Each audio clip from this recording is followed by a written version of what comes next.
သူများလောက်တာမြင်ုံလောက်နဲ့ငါလည်းလောက်တတ်ပါတယ်ဆိုရဲဆရာကြီးတရားတော်မြင်ုံနဲ့မတက်လို့ကိုယ်တိုင်တောထွက်ပြီးကျင့်ခဲ့တာနော်လူတချို့ကဒါလေးရလွယ်ပါတယ်ငါလည်းလုံနိုင်တယ်လို့ထင်လဲကြပါတယ်ဒါပေမဲ့တကယ်တော့လုပ်ငန်းတစ်ခုဆိုတာအမြင်နဲ့ပဲမကျွမ်းကျင်နိုင်ပါဘူးအောက်ခြေကနေစပြီးကိုယ်တိုင်လက်တွေ့လောက်ကင်ဘူးမှာအခဲကဘာလဲအနေရဘလို့ရှိလဲတိကျမှုဘလောက်လိုလဲဆိုတော့ကိုနားလည်လာနိုင်တာပါ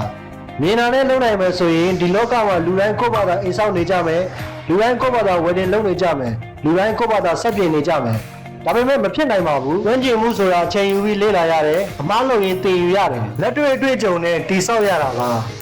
အမြင်နဲ့လုပ်နေတာကအပေါ်ယံမဲမြင်တာဖြစ်လို့အောက်မှာရှိတဲ့အခြေခံပညာနီးစ